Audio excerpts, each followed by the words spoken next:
Alright guys, what's going on? This is Better Call Saul Season 3 review. Best season of the show so far. Yeah. Honestly, this might be my third favorite season. Overall in the Breaking Bad universe? Our season 4 and season 5 of Breaking Bad is still ahead. But this might be better than Breaking Bad season 3. Alright, let's just get straight into it. Let's not waste some time. Alright, there's gonna be spoilers in this video. Just spoilers straight up, yeah. Right? There's no, I feel like this, so much happens in this season that you can't even really talk about. If we want to talk about real quick, no spoilers, great season. I think the cast again did a great job. The writing is great. Got a great way of paying off the finale of season 2. Absolutely. But it started on fire. I slowed down a little bit towards the end. And we're gonna talk about the spoilers. Yeah. But I feel like it was able to slow down but still have a proper ending to it. Yeah. So let's just get straight into it. Spoilers. Just starting off the bat, we get the immediate payoff for season 2, excuse me. We don't waste any time. Yeah. We don't waste any time setting it up. No, we get straight into it. I also really like that Jimmy and Kim, they were able to solve the case. Yeah, they started to solve the case. And it was cute seeing both of them. And a quick moment that I have in my head was the last time that Chuck and Jimmy actually talked like brothers was when the season starts and then Jimmy goes back to help Chuck. Yeah, facts. And then they're talking and then they're just talking about when they were like younger. And Chuck is like, oh, I used to read your stories all the time. And Jimmy was like, oh, I like this conversation, like in his mind. But then Chuck said, don't think I forgot about what happened. Jimmy goes back to Kim and he's like, oh, like I forgot what not being hit by Chuck felt like. Yeah. And I think with Chuck, you see it throughout this whole season that this man's pride is his number one thing. And I just wonder if that they were ever like that. They were ever close like that. I just don't know. I think maybe like when they were super young. But I think even like Chuck mentions it, that Jimmy took some money from the cash register when he was 7 years old. And he still holds it on him. And this man was a kid. So I like the whole thing with the mother, like that we spoke about last season, that the mother was calling out for Jimmy, that his dad was, oh no, Jimmy could never do it. I think it goes back to like the parents. Your parents obviously have a very big impact on you, and you want that's the love that you want the most out of anybody of all time. Yeah. So I think it started there, and then when he saw Jimmy like becoming a bit of a criminal, doing things that he didn't approve of course, and Chuck was the one that was a lawyer, the one that was successful. But still, yeah, people were like, Jimmy, I like that guy. I don't like I like Jimmy more than you. Yeah. It was like, how? I've done everything right and Jimmy has done everything wrong. Yeah. Like with that scene that Chuck, this is more towards the end, but I think it's important for Tama that he tells Jimmy, you've never mattered all that much to me. I think it was a lie. Yeah, that was a straight up lie. Chuck wanted Jimmy to feel the way that he feels. When everyone in his life turns away from him and goes towards Jimmy, he just wanted Jimmy to feel that. And I think, that's a very hurtful thing with Chuck. And there's very few redeeming qualities in the character of Chuck. Especially this season, man. This season he was... Because although you can understand where he's coming from, I think what he does is straight up unacceptable. Gus is damn near like a better person. Stuff like that. Like, bro, this man is truly like evil. I feel like this season has two of the greatest scenes that I've ever seen. Might sound crazy to say, but that scene that Jimmy barges into the house, I feel like the way it was like filmed and directed... Like you felt the emotion, like this man was screaming, and I was like, I felt it. I was like, this man was so upset, and the whole scene, like that. I was once again, shout out to Bob Auberny. Boy, you keep saying Auberny. What is his name? Shout out to Bob Odenkirk. Shout out to Bob Odenkirk and the whole crew, like being able to just deliver such emotional scenes. And then obviously the scene in the court case when Jimmy gets the best of him, when Jimmy tricks him and puts the battery in his... I can imagine that happening. Yeah, the courtroom scene was really well filmed, and it continues to show how smart Jimmy is by doing that, by implanting the battery. And shout out, we see this guy, the black guy. Shout out to him. We get a little... I like when we get little Easter eggs like that. I feel like Better Call Saul does a good job of not beating you over the head with it. Yeah, in the court case, you see like... That was obviously the beginning of the downfall for Chuck, because in that moment he even lost Howard. He lost Howard's confidence. And Howard was the guy that was stood up for him the whole time. And he lost the firm, man. He lost the firm. He showed that he I mean, it was like the confirmation that the thing with the electricity was fake. Yeah. Obviously, I always thought that it was because it didn't make sense to me. I mean, the doctor, they basically said... the doctor was like, oh, he's capping. But man, that is humiliating. Because you think about all the things like he has put people through because of his illness. And then when so that realization that is fake, that is a lot for a person to take in. I still kind of want to know where that started, how that started. I don't think we know, and I don't think we'll ever know. Maybe they want to leave that as a mystery. Maybe later on with a flashback. They sort of mentioned that it started after the divorce, so maybe the divorce with his wife. We're not even sure why they got divorced. They didn't really talk about. Well, they got divorced, you know, maybe, well, like what Jimmy kind of said, you're a piece of like, straight up, you drew her away. I think, from what I know about both characters, I think that maybe Chuck was holding her back from being, like, she was a famous violinist, right? And Chuck was kind of holding her back. And I think probably wanted her to stay. Yeah, and she said, "Oh, I feel a lot freer now. I'm going to here, and there. You know, I'm able to be a lot freer." And I think, you know, Chuck did hold her back. Chuck wanted her, kind of like Jimmy. I think Chuck holds Jimmy back too, and it's just kind of like a thing that he does. Yeah, and it sucks. She still cares about him. So. He pushes people down to elevate himself.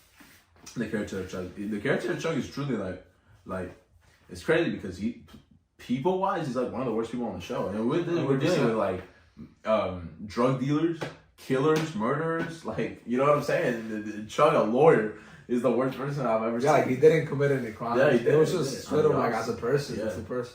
Yeah, but the court case was amazing. Yeah, great. One of the best episodes. Great arc in the channel. That leads a little bit to one of the negatives I have. I think that the arc should have lasted the whole season. I think it was a little bit disappointing. The thing about them is that I feel like they don't stretch things out if they don't need to. But they could have just ended it there.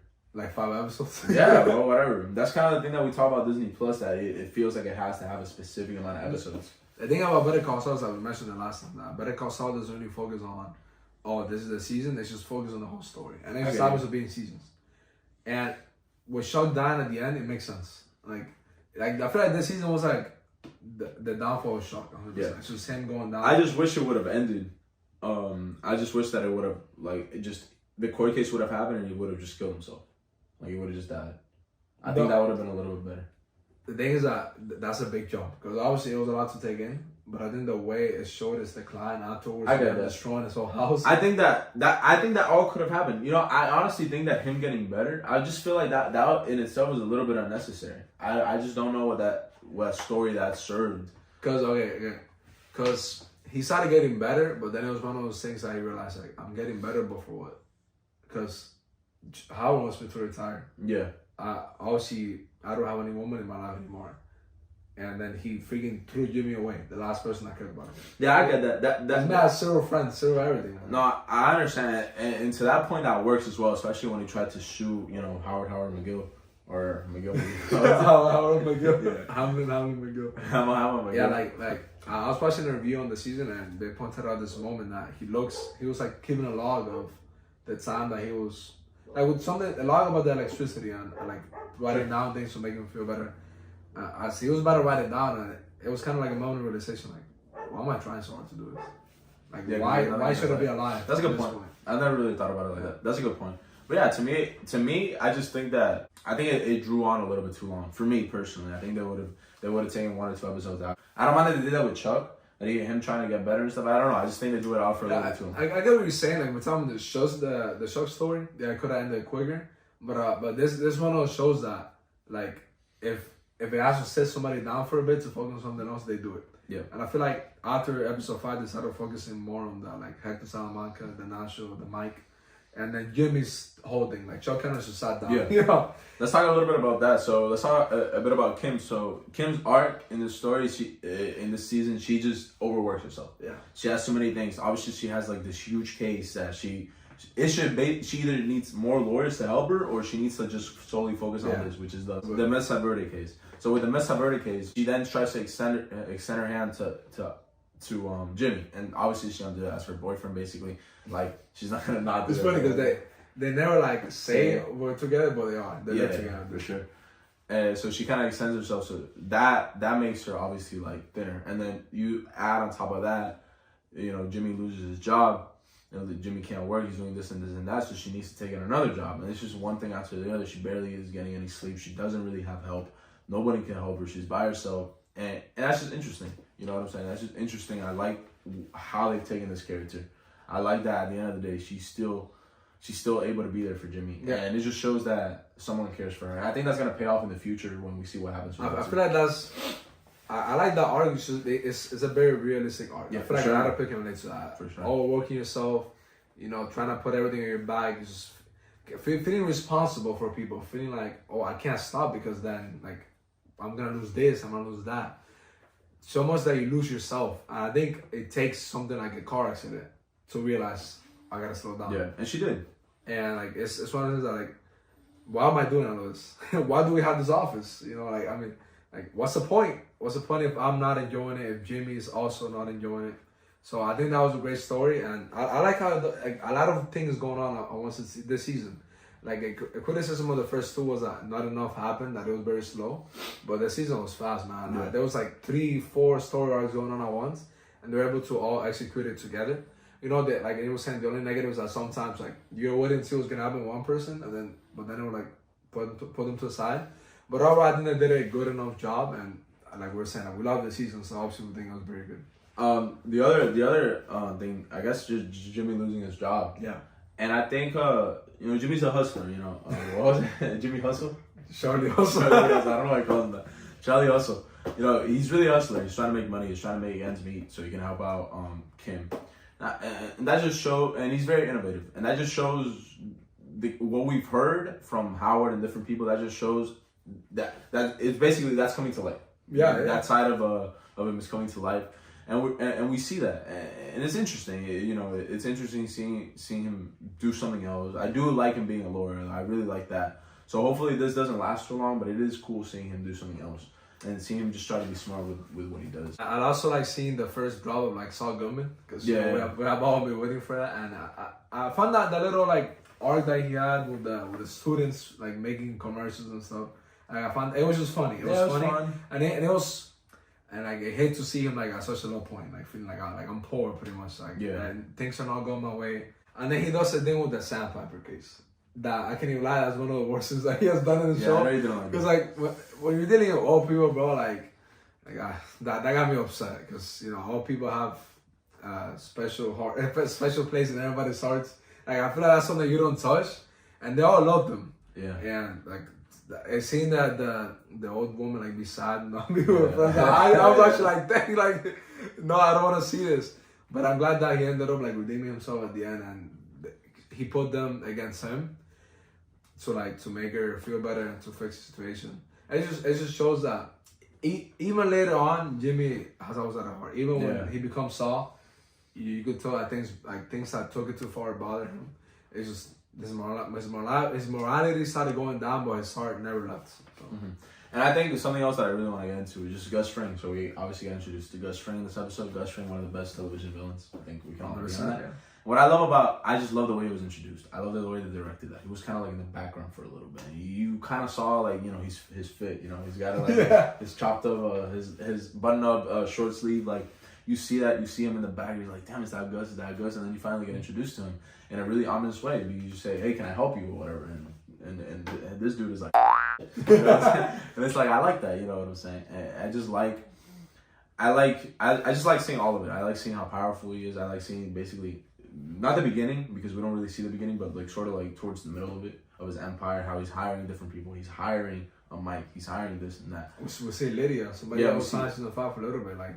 So we see that. We see how everything's shaping into how it's going to be. And that's interesting. And we would see him like going to buy the lab, like the laundry place that ended up using for the lab. Yes. So. Like, some of that is so dope, bro. It just makes everything better. Like it makes everything better. It does. That like Gus in this show, he's not really like a villain, because I feel like in this show, there's only like a clear like good guy and bad guy. I get you. So you see, Gus shows a character. Because even Nacho, I thought Nacho was gonna be the bad guy. He really isn't. Dude, I mean, I guess the bad guys so far have been like Hector and then like Chuck, I guess. Yeah, Chuck, that's hard to say that, Chuck. Yeah, exactly.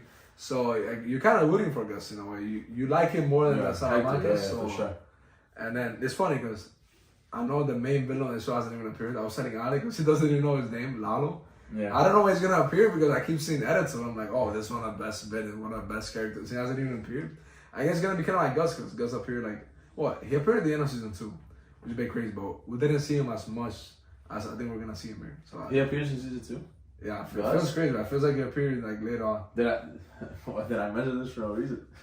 No, season 2 Breaking Bad. Oh, quick thing. Right. We always made the joke that Mike is the guy that you ask him to do anything. He's like, all right. He's like, bro, can you go blow up like this church? All right, bet. Where's my money? I'm gone. Give it to my granddaughter. I mean, it was cool seeing Mike, work for the church. See him as like a real person. Oh, I thought he talking work for the church. Like, and he was there in that therapy session with his granddaughter.